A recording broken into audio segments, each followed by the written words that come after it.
allegiance to the flag of the United States of America and to the republic for which it stands, one nation, under God, indivisible, with liberty and justice for all.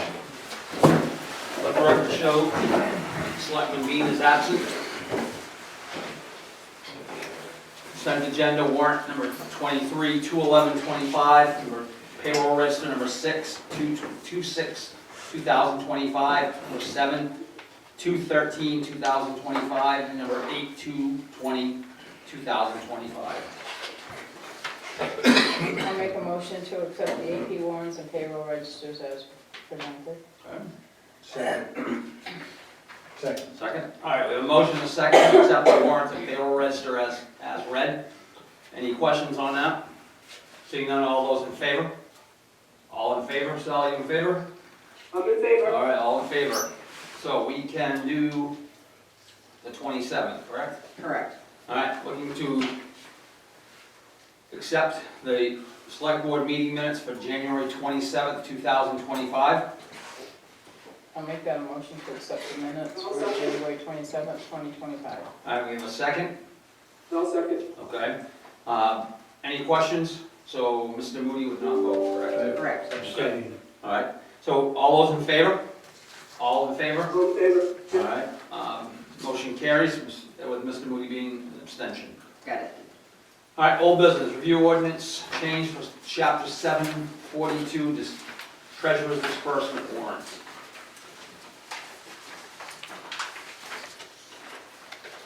Chapter 742 hasn't been updated in several years, and currently it specifically lists selectmen that were in office at the time, which is George Elias, Albert Venziano, Robert Hagopian, Bruce Bristow, and Keith Blackwell. So my recommendation is that we change that to say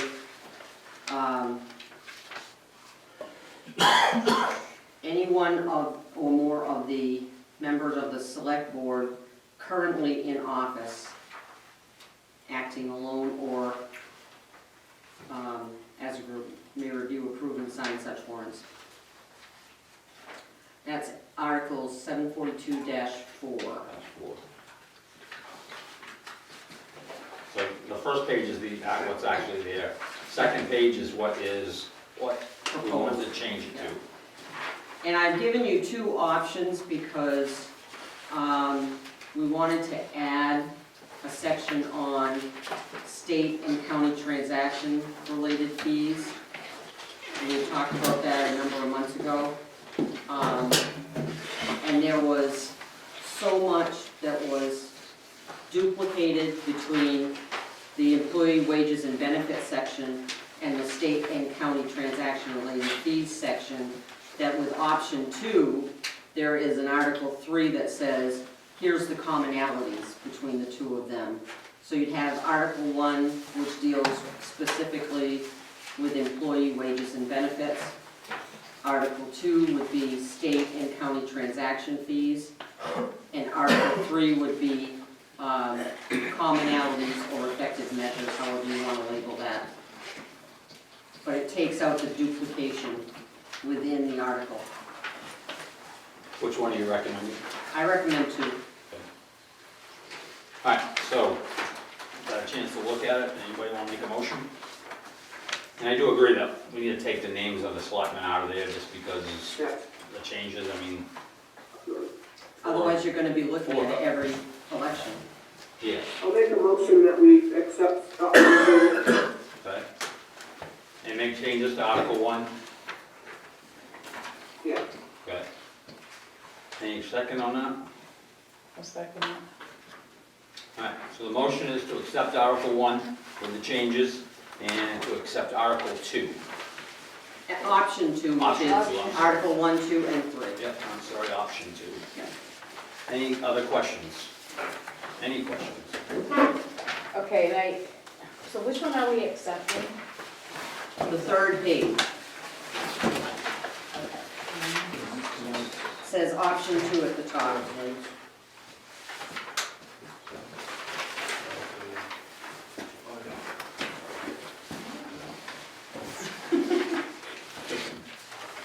This one here.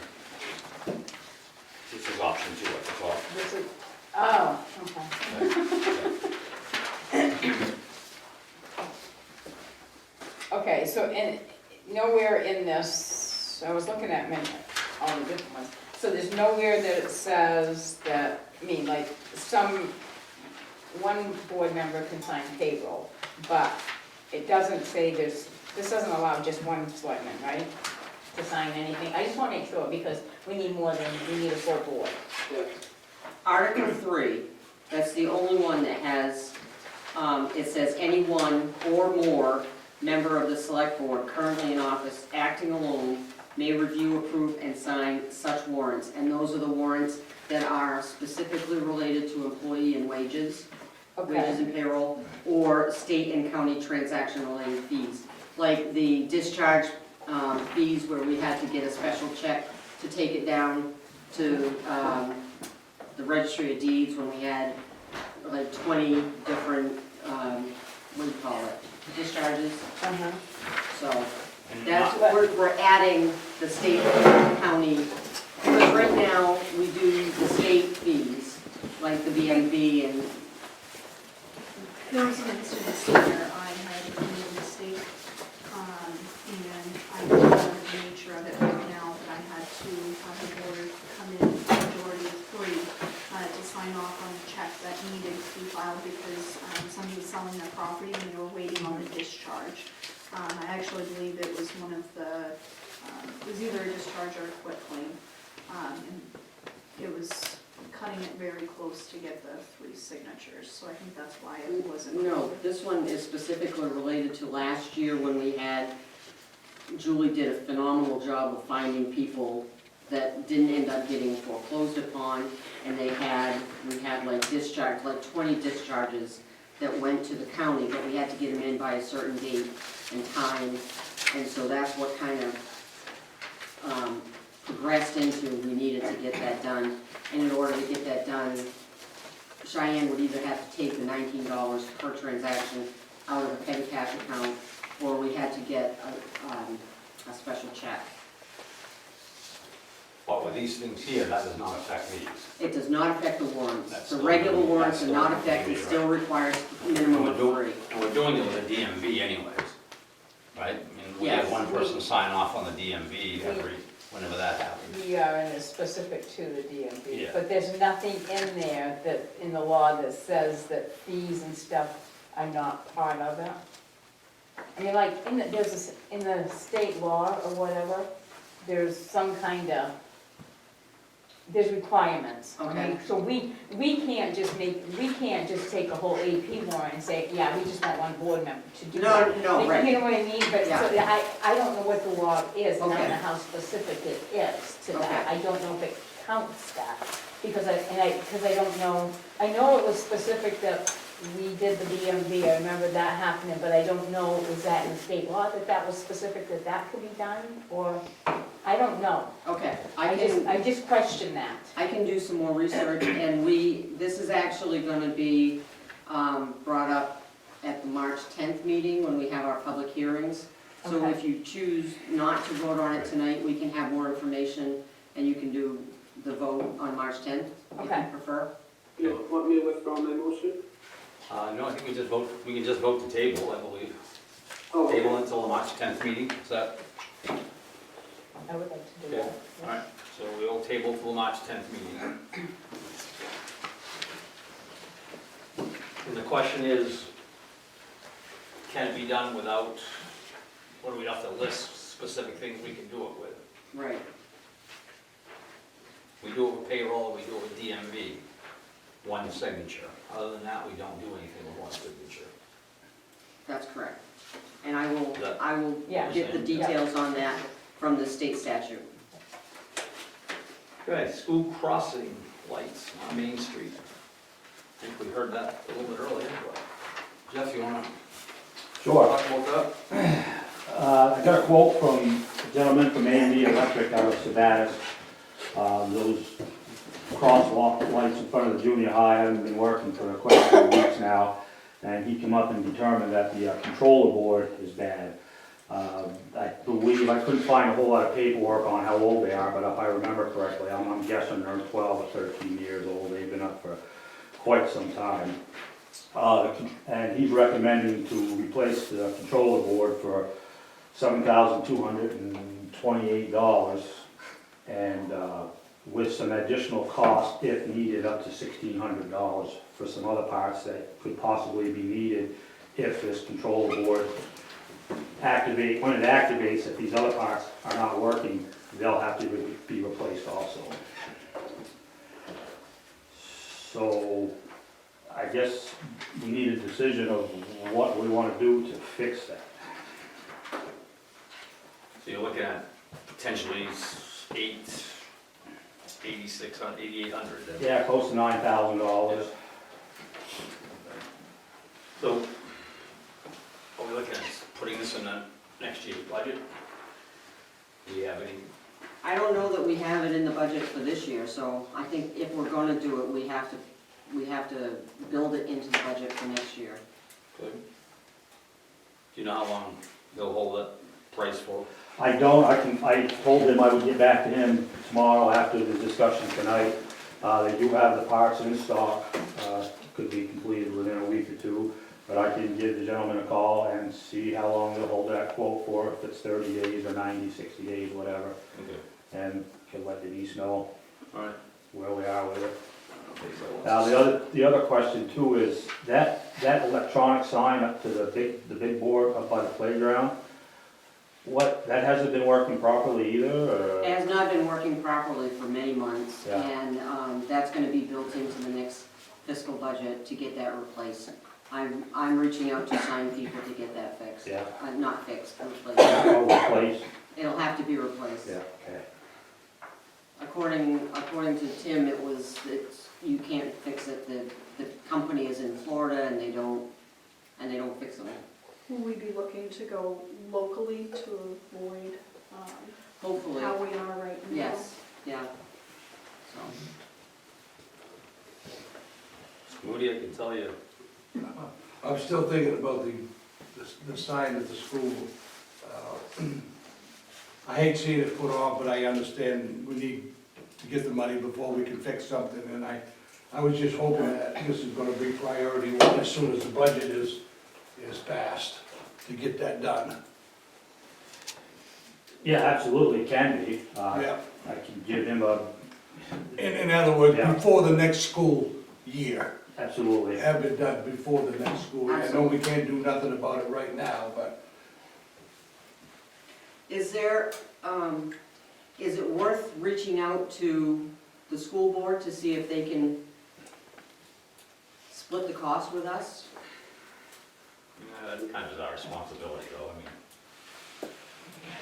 I think it is, you certainly can, but it's all the same pocket, it's not gonna be any different coming out of there, it's kind of our responsibility to take care of the roads and the signs, and, we did, now, with the big board there, we did split the cost with them on that, I believe, so you might wanna contact them and see if there's any thought in that, replacing it.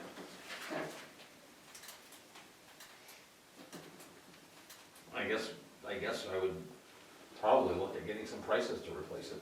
Yeah, I'm working on I that. don't know if there's any, I don't even know if there's anybody local. Norridgewalk had somebody that was like from Lewiston, Auburn, or Bangor, so I know that there are local companies that can do it.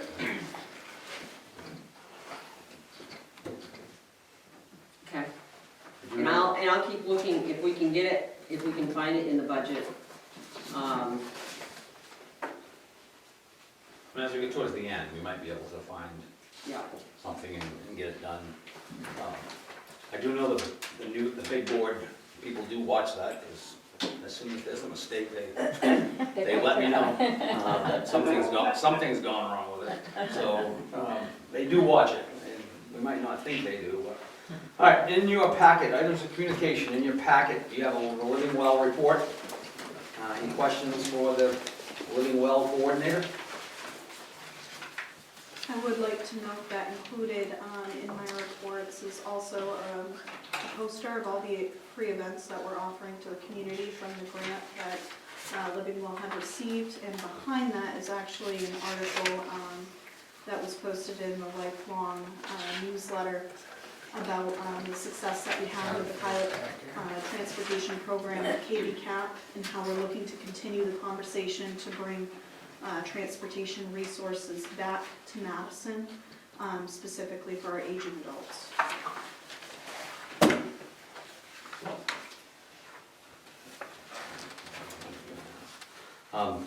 Okay, thank you. All right, town manager's report on expenses. We're still running a little bit under budget, not by much, 1.5%, almost 2%. But I expect that that is going to get closer and closer the closer we get to the fiscal year end, and everything gets paid up that needs to be paid up. Does anybody have any questions about anything specific? All right, number 3, Associates for Training and Development, A4TD. They are using space, they're federally funded, they're using space over at Oak Point Avenue in the WIC room, the smaller meeting room, and they're helping people that are 55 and older get trained to get back into the workforce. We have a lady that is working in the town office with us, Lori Garso. You may have seen her in my office. And she's receiving training and working on developing her skills so that she can get out into the workforce. Her wages are paid by the federal government, by the grant or whatever funding they have, so it's not coming out of the Madison budget. So we're getting the benefit of some extra help, extra hands in the office, and we're also helping her receive training and education and building her skill set so that she can be a productive employee, you know, wherever she decides to go. Was it something that's advertised to people, or is it something that people, how do you get involved with it? How do you get involved with it? That's a good question. I mean, it's probably something that I should put on the town sign to say, you know, 55 and older, go looking for skills and living well. Yeah. Living well would be interested in that, I think. And I've shared some posters and flyers about that. Right now, she has a lot of people, Margot, who's running the program down at Old Point. She has a lot of people who are interested in getting into the workforce, but it's the businesses that those individuals need placement for. That's really what she's seeking. So maybe reach out to the Business Alliance, I could do that.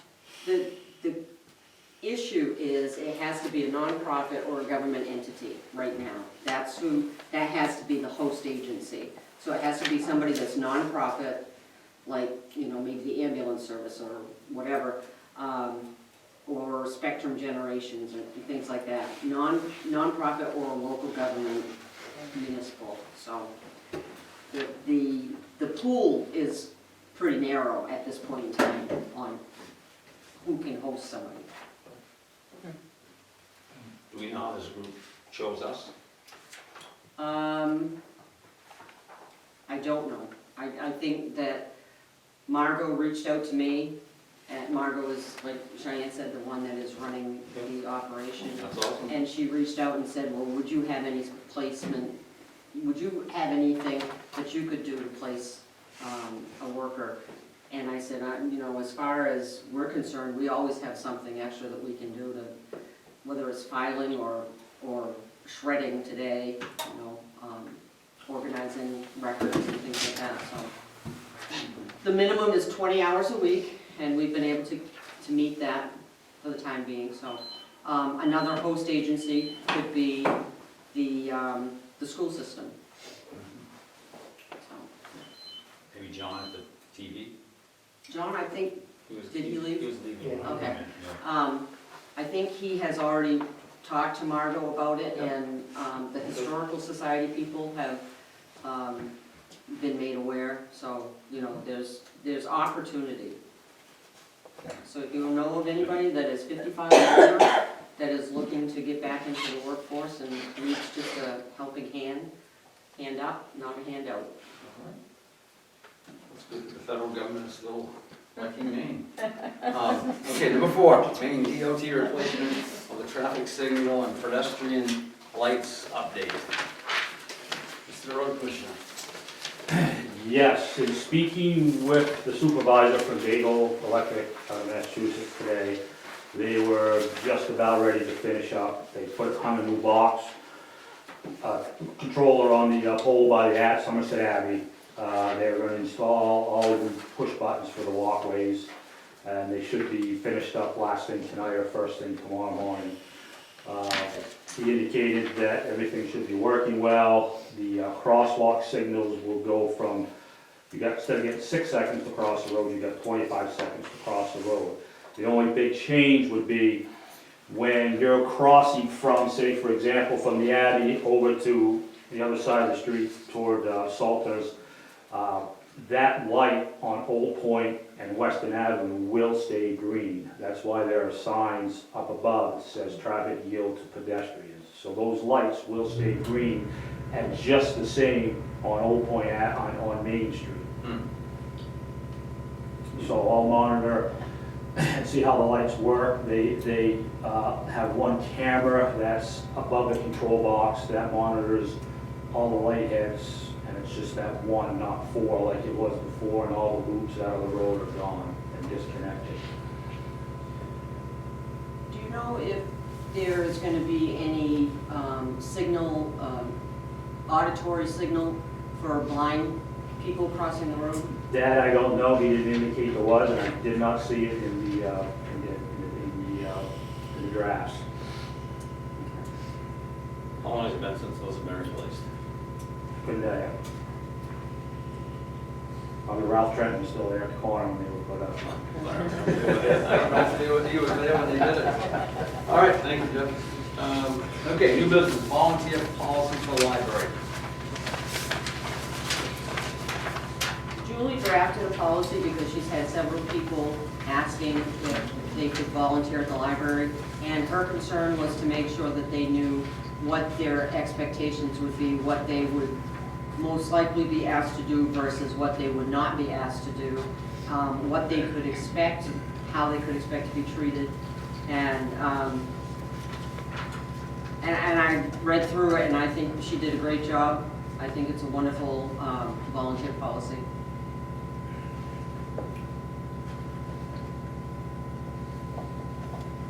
So I don't know if we have to vote on it, or if that goes to the board, the library trustees to vote on. I would say it would go to them. I would- I would say they would vote on it and implement it. I don't think we need to do that. I don't think It's really not a policy. it's kind of. A statement. Yeah. Okay, so I think I changed that word and put, we use James' word guideline or something like that. It's not Okay. really a policy. If that's the case, then we gotta do more work. Okay. I'll suggest the change to her. All right. Number 2, fill vacancy on the MSAD 59 school board.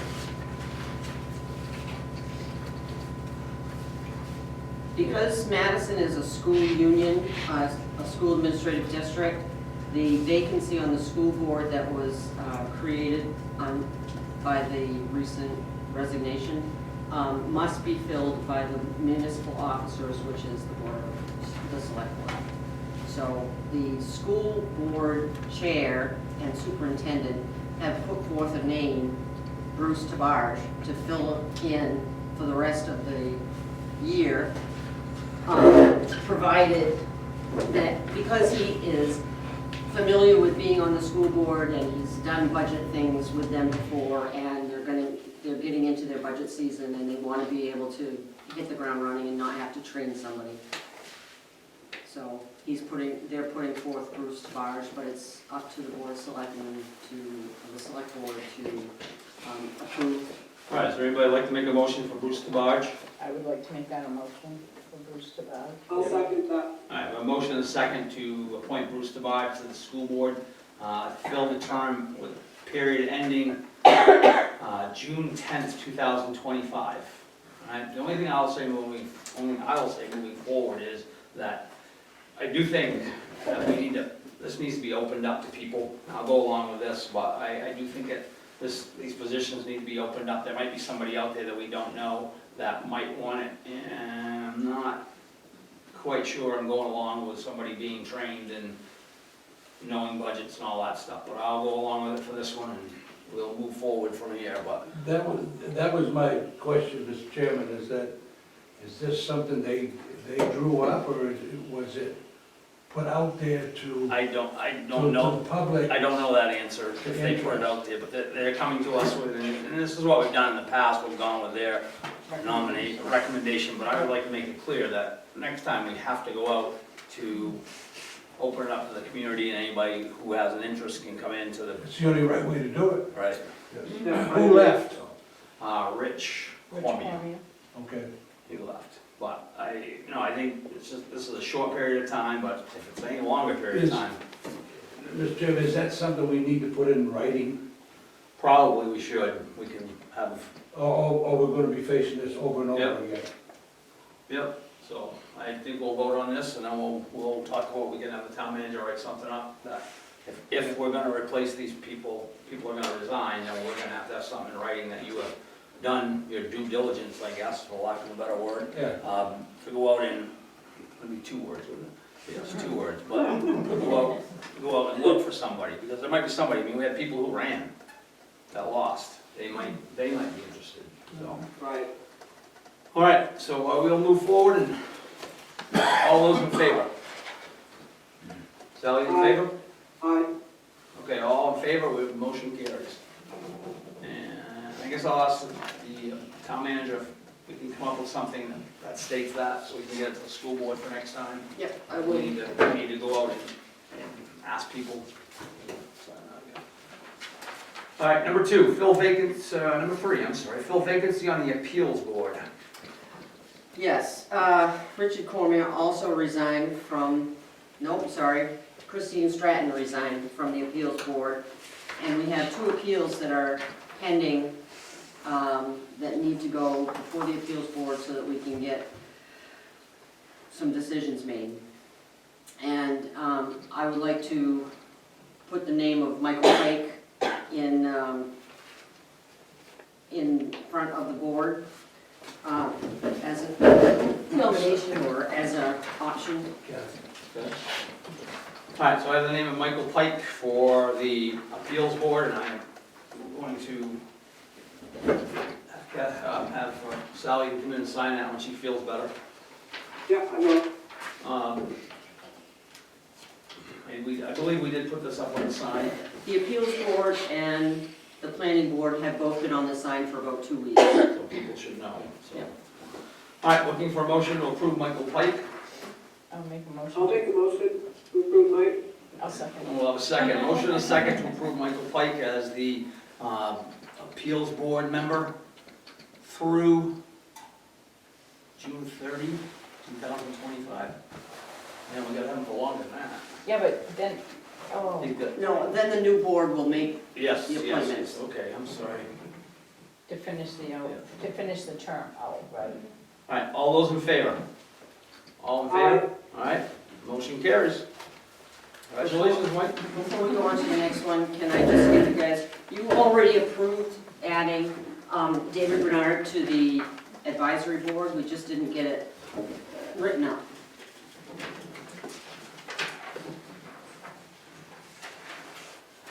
All right. Okay, number 4, establish dates for the matching grant round 2, up to $14,400. That's the balance that's left in the account after the recent grant applications that were approved. I'd like to suggest that we set the application deadline as March 31st, and then have the approval, and then have the grant applications reviewed and awarded by the end of April. Okay. All right. Are we good with that? We don't need to vote on that. No. So 3:31 and 4:30, okay. Thank you. That way more people come in. I got a couple people ask, so. That sound good? Number 5, set annual town meeting. Looking for a date.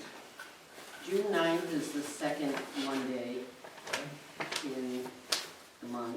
All right, Do you want this? that's a 7 o'clock meeting. Yes. All right, so we need a motion for June 9th at 7 PM at the Thomas Elias Auditorium. Anybody want to make that I'll make a motion? motion. I'm All right. sleeping. All right, she'll make the motion I just stated, second. And I'll second. All right, we have a second. All right, all in favor of the town meeting being on June 9th, Monday, June 9th at 7 PM at the Thomas Elias Auditorium. All in favor? Aye. All in favor. Motion carries. Date is set. So, the date for local election will be Tuesday, June 10th. All right? And that's at 8 o'clock in the morning to 8 o'clock at night Yep, at the Alright. Old Point School. at the Old Point School. Do you need a motion for that? Yes. Need a motion for that. I'll make a motion to set the date for the local elections, June 10th, 2025. We have a second? Second. I'll second. All right, we have a motion and a second to put the election, the local election for Tuesday, June 10th, from 8 AM to 8 PM at the Old Point School. Any questions? Seeing none, all those in favor? Oh, wait. Let's question. Sorry. Not a question, just a note. So I would like the board to know that with June 10th being the local election date, that the nomination papers will become available on March 3rd, and they shall be returned no later than 4 PM to my office on April 11th. The following seats are available: 2 seats for a 3-year term for the select board, 2 seats for a 3-year term for the board of directors, the MSAB board of directors, and there is the 1 seat for the 1-year term to fill that vacancy. The MEW Board of Directors has 1 seat for a 5-year term. The Sanitary District has 1 seat for a 3-year term. The Water District has 1 seat for a 3-year term and 1 seat for a 2-year term because the vacancy wasn't filled in the last election. And then the Public Library Board of Trustees has 1 seat for a 5-year term, just so the board is aware. So you said that's March 10th, that starts? March 3rd. March 3rd. So we will have absentee voting again, Yes. and that will start It'll start 30 days before the election. like May 10th, something like that. Okay. All right, so we have a motion and a second to set the local election. All those in favor? Aye. All in favor? Motion carries. We have our town meeting and local election set to go. All right, number 7, signatures only on a quick claim deed that we gave last meeting.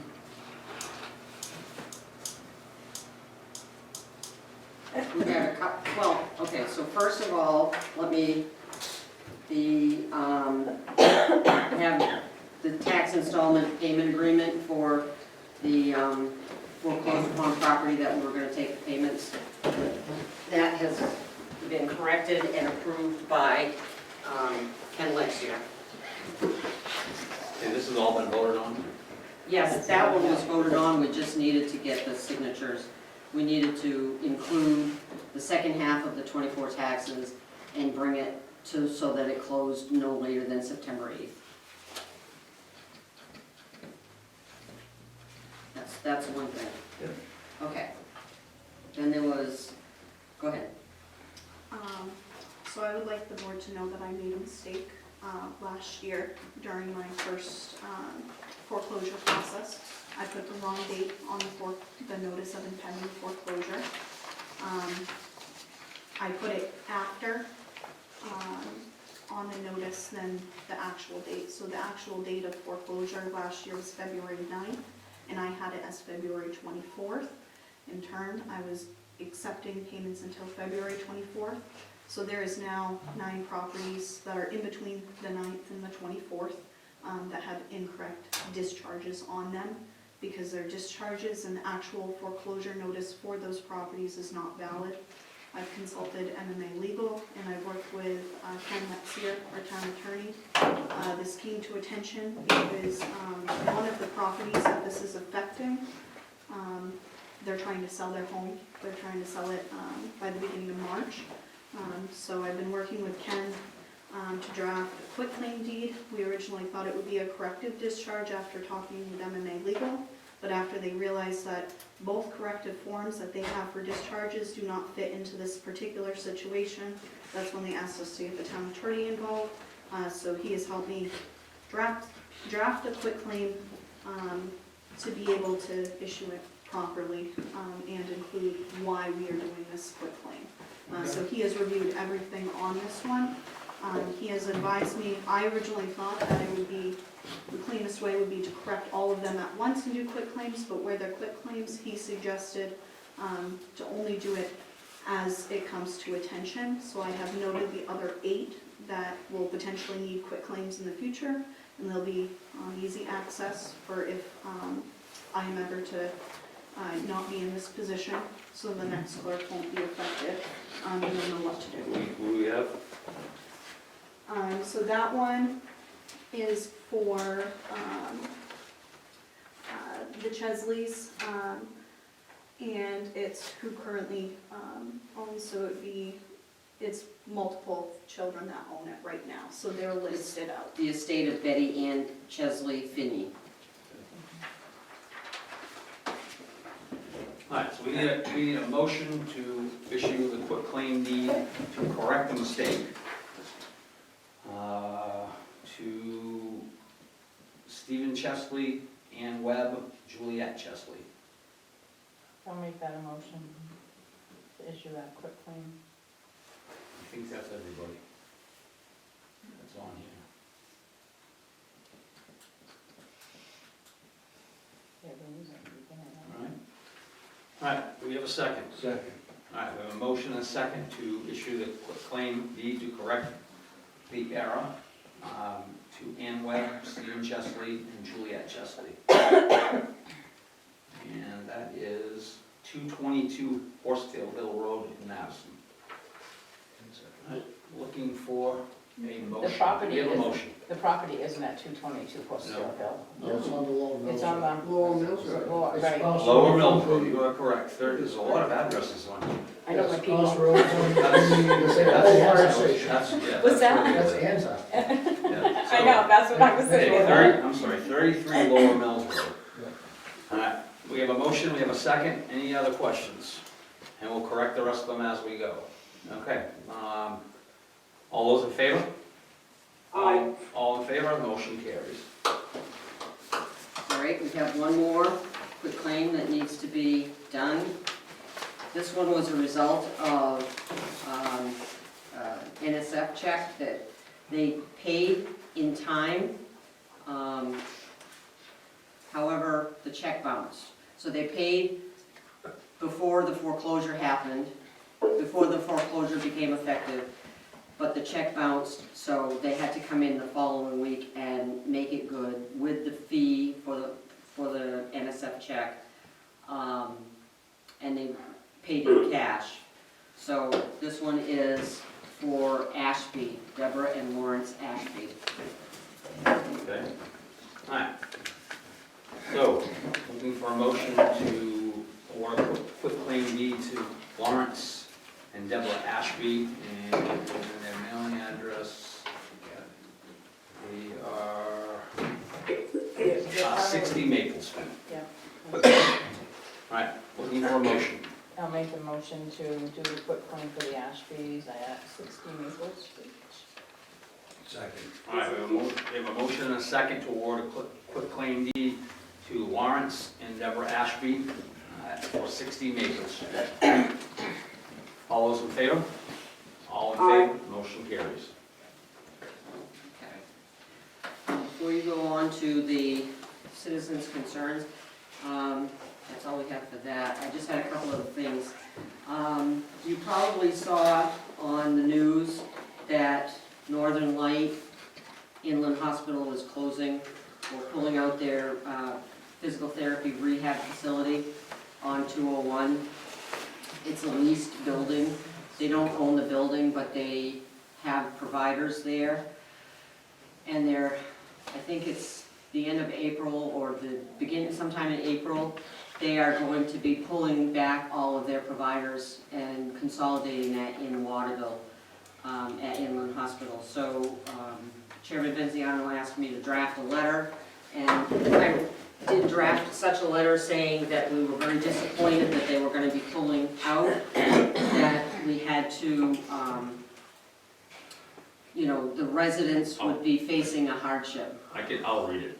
I asked the town manager to put a letter together with me signing it and her signing it, to just indicate that we'd like to have them give that facility a bit more time, and maybe they can't, I mean, maybe, you know, things are tough with the healthcare industry, and it says, and it's ironic that the president of Northern Light, Inland Hospital is from Madison, so we're writing to him. It says, Randy Clark, President, Northern Light Inland Hospital, Waterville, Maine. Dear Mr. Clark, we are deeply saddened to learn that Northern Light Inland Hospital would be withdrawing their PT rehab services from Madison Route 201 location. Our residents have come to depend on the services provided in the area and greatly affected by this decision. Not only will they be required to travel at least 20 miles further for PT rehab in Waterville, but they will also be added extra fuel, mileage, and especially time they will need to be away from work and or their family, using an extra hour more of PTO for each appointment. In some cases, they will need to pay for transportation beyond their means, creating an even greater hardship.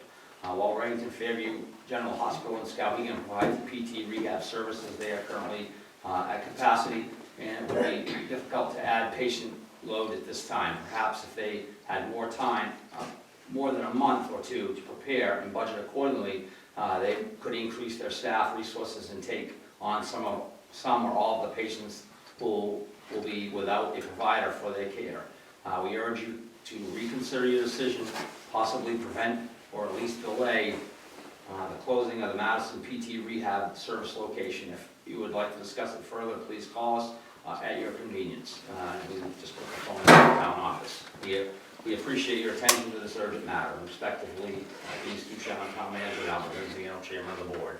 So with the board's okay, we'll send it out and see what we get. And probably nothing will happen, but at least we're making an attempt. We're trying.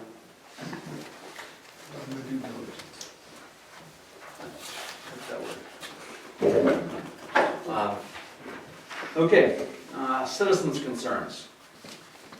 Citizens' concerns? Yes, sir. I know budget season is upon us. Is there a way we can take a deeper look into the sheriff's admin position downstairs at the town office to see if we really want to keep that, or if it's too expensive?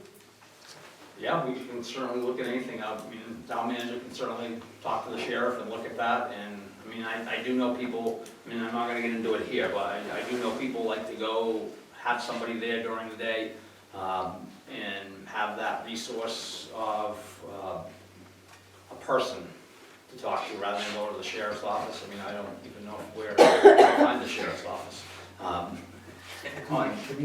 know what's up here, but I mean, so that's, yeah, certainly, if that's something that the budget committee is looking at and interested in, we certainly can do that. All right, yes. We entertained this once before, and the reason why it was there. And when the sheriff had done stipulating what it was used for, and not only we got feedback from the public, it was something that they wanted to keep. It isn't something that it's a waste of money. It comes with the program that he's given the town. But, do whatever. Well, the way I've understood it is around 10 people a month use it, so it's for the convenience. But I don't know if the cost is effective to make it worth it. Do you know how much we're paying for it? Off the top of my head, I don't, and I don't have. My understanding, it's Part of part of the. Right, part of that. And I think it's part of the agreement. I think the That's right. sheriff likes to have that there, so number one, that the deputies have someplace to go and there's somebody there. They can, yeah, And I think they it's have- good for and they interviews can- and things of that nature. Take her off the rolls, you would put the burden of what she does onto the deputies. So, I mean, I don't know if we wanna do that. I think more patrol and more being out there is better than have them making out paperwork more than they do. I mean, I might be all wrong, but I mean, I think that's the way the chief, the sheriff, gave that information Right. when we talked about it before. And we have talked about it many times, so. All right, any other citizens' concerns? All right, yes, sir. I just wanted to revisit on the new business, number 2. Yep. For a minute, and I heard your concerns with that. And I wonder if in the future, they can keep track of who runs for the school board and the numbers, of people who vote for them. Yep. So if somebody steps down, they could go to that next person, offer that position to them, Right. so they won't feel slighted. in And the I future. think what you do in that case is you would say, can you come in, would you come into the meeting, whether it be the school board meeting or the select board meeting, and sit down and kind of talk about what you think, Yep. what they think, and then get some idea if the select board or the school board would approve them. Yeah, I mean, just somebody because they've been there, I think we need to get away from that. yeah, and that could cause hard feelings. These people have put a lot of time in Yep. to running for the school board, Right, and they don't get it, but Right. somebody resigns and they just appoint somebody. right. It should be equal opportunity, I agree with you 100%. Thank you. Yep. All right, select board concerns. Mrs. Dwyer? I'm good, thank you. All right, hope you feel better. Thank you Mr. Moody? so much. Mrs. I'm all set. All right, I'm good. Our next meeting, we'll have some public hearings on March 10th. And looking for a motion to adjourn. I make a motion to adjourn. We have a motion and a second to adjourn. All those in favor? Aye. All in favor, the motion carries. We are adjourned at 7:20.